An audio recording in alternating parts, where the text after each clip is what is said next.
ఒకప్పుడు పెరిగిపోతున్న జనాభాను కఠిన కుటుంబ నియంత్రణను అమలు చేసిందా దేశం. ఇప్పుడు జనాభా క్రమంగా తగ్గడం చూసి కంగారు పడుతోంది. నియంత్రణ ఎత్తేసి ఎక్కువ పిల్లల్ని కనమని ప్రజల్ని వేడుకుంటోంది. రాయితీలు బహుమతులు ఇస్తామన్న జనం నిరాసక్తత వ్యక్తం చేస్తున్నారు. దీంతో గర్భనిరోధక సాధనల మీద పన్నులు వేసేందుకు సిద్ధపడింది. ఎన్నడూ లేని విధంగా కండోమ్ మీద పన్నులు వేయడమేంటని మొత్తుకుంటున్నారు చైనా జనం. జనాభాను పెంచేందుకు ఈ చర్యలు తప్పవని సమర్థించుకుంటోంది అక్కడి ప్రభుత్వం. చైనా ప్రభుత్వం ఇటీవల ప్రకటించిన పన్ను అందరినీ ఆశ్చర్యపరిచింది. కండోంతో పాటు ఇతర గర్భనిరోధక సాధనాలు, కొన్ని ఔషధాలపై 13% విలువ ఆధారిత పన్ను వ్యాట్ విధిస్తున్నట్లు ప్రకటించారు. ఈ పన్ను 2026 జనవరి నుంచి అమల్లోకి వస్తుంది.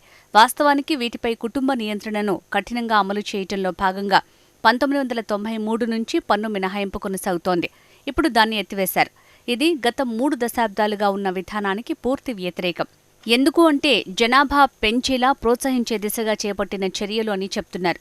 ఒకవైపు కండోంలు, గర్భనిరోధక సాధనాలపై పన్ను పెంచుతూనే మరోవైపు జననాలను ప్రోత్సహించే చర్యలు తీసుకుంటోంది చైనా. ఇందులో భాగంగానే చిన్నపిల్లల సంరక్షణ కేంద్రాలు, వృద్ధాశ్రమాలు, వివాహ సేవలు వంటి రంగాలపై పన్ను మినహాయింపు అందిస్తోంది. ఈ చర్యలు జనాభా పెరగడానికి ఉపయోగపడతాయని ప్రభుత్వం భావిస్తోంది. సాధారణంగా ఏ దేశమైనా అధిక జనాభా అదుపు కోసం కుటుంబ నియంత్రణ చర్యలు చేపడుతోంది. కానీ ప్రపంచంలో అత్యధిక జనాభా ఉన్న దేశాలలో భారత్ తర్వాతి స్థానంలో ఉన్న చైనా జనాభా పెరుగుదల కోసం ఎందుకు ఈ నిర్ణయం తీసుకుంది? ఇందుకు కారణాలు అనేకం ఉన్నాయి. 2 ఏళ్ల క్రితం వరకు ప్రపంచంలోనే అత్యధిక జనాభా ఉన్న దేశం చైనా. ఆ స్థానాన్ని ఇప్పుడు భారత్ ఆక్రమించింది. తాజా అంచనాల ప్రకారం భారత జనాభా 146 కోట్లు, చైనా జనాభా 141 కోట్లు. జనాభా పెరుగుదలలో మొదటి స్థానంలో ఉన్న చైనా జనాభా పెరుగుదల క్రమంగా మందగించింది. 2022లో జనన రేటు ప్రతి 1000 మందికి 6.77కు పడిపోయింది. 2024లో ఇది 6.39కి చేరింది.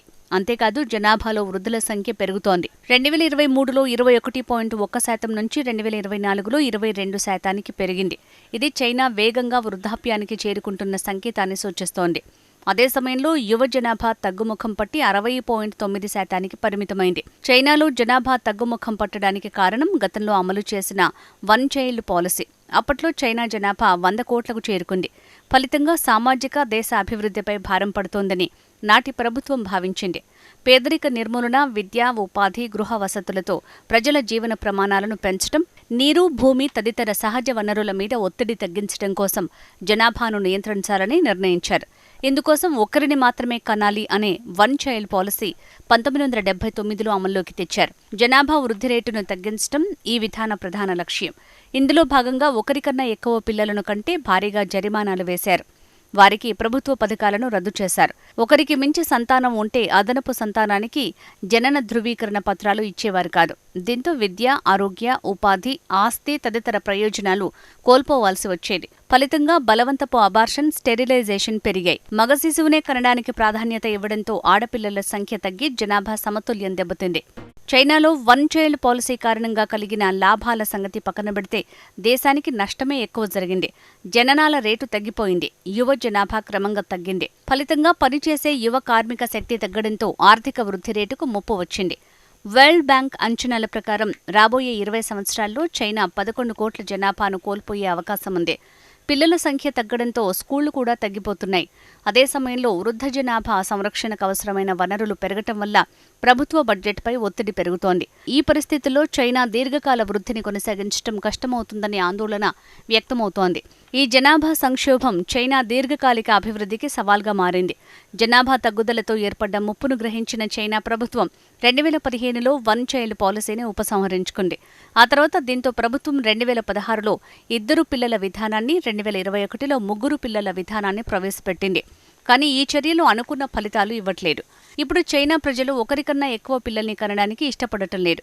ఇందుకు కారణం అక్కడ పిల్లల పెంపకం అత్యంత ఖరీదైపోయింది.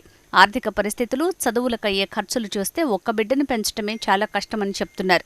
Young population research institute report ప్రకారం పిల్లలను 18 ఏళ్ల వరకు పెంచేందుకు సరాసరి 5,38,000 యునాన్స్ ఖర్చవుతోంది. మన కరెన్సీలో 68 లక్షలు ఖర్చవుతున్నట్టు అంచనా. దీంతో అనేక మంది చైనా దంపతులు పిల్లల్ని కనేందుకు వెనుకాడుతున్నారు. ఈ విషయాన్ని గ్రహించి చైనా ప్రభుత్వం పిల్లల్ని కనేందుకు 2025 జూలై నుంచి ప్రోత్సాహకాలను అమలు చేస్తోంది. అందులో భాగంగా 3 సంవత్సరాల్లోపు వయస్సు గల పిల్లల తల్లిదండ్రులకు ఏటా 3,600 యునాన్ అంటే సుమారు 44,000 ఇస్తామని ప్రకటించింది. ఇలా 3 ఏళ్లలో 1.32 లక్షలు పొందొచ్చు. తాజాగా పితృత్వ ప్రసూతి సెలవులను పెంచడం, గర్భస్రావాలను తగ్గించడం వంటి చర్యలను చేపడుతోంది. వీటికి సంబంధించి మార్గదర్శకాలు జారీ చేసినట్టు తెలిసింది. చైనా ప్రభుత్వం జనాభాను పెంచేందుకు ప్రోత్సాహకాలు ఇస్తున్నా అక్కడి యువత త్వరగా పెళ్లి చేసుకోవట్లేదు. 30 ఏళ్లు వస్తే గానీ మ్యారేజ్ వైపు చూడట్లేదు. పెళ్లి చేసుకున్నా ఒక్క సంతానంతోనే సరిపెడుతున్నారు. ఒక్క డెలివరీకి సుమారు 22,638 యునాన్లు అంటే 2,88,000 రూపాయలు ఖర్చవుతోంది. ప్రభుత్వం ఇచ్చే సబ్సిడీలు ఏమాత్రం సరిపోవట్లేదు. ఈ కారణంగా పెళ్లైనా పిల్లల్ని కనట్లేదు. పెరుగుతున్న జీవన వ్యయం కారణంగా పెళ్లి, పిల్లలు అంటే అమ్మో అంటున్నారు. పెళ్లైనా ఇలాగే బతికేద్దాం, పిల్లలు వద్దు అనుకుంటున్నారు. ఈ కారణంగానే చైనాలో కండోమ్లతో పాటు గర్భనిరోధక సాధనాల వాడకం పెరిగిపోయింది. ఈ కారణంగానే వీటిపై 13% పన్ను వేయాలని నిర్ణయించారు. ఇలాగైనా జనాభా కొంత పెంచాలని అధికారుల భావనగా కనిపిస్తోంది. మరోవైపు చైనా CDC ప్రకారం గత 20 ఏళ్లతో పోలిస్తే ఇటీవల ఎయిడ్స్, ఇతర లైంగిక వ్యాధుల కేసుల సంఖ్య పెరిగింది. ఇటువంటి తరుణంలో కండోమ్లపై పన్నులు పెంచడం ప్రతికూల ఫలితాలకు దారితీస్తుందనే వాదన మొదలైంది. డ్రాగన్ కంట్రీ తాజా వ్యూహం ఏ మేరకు ఫలించి దేశ జనాభా పెరుగుతుందో చూడాలి.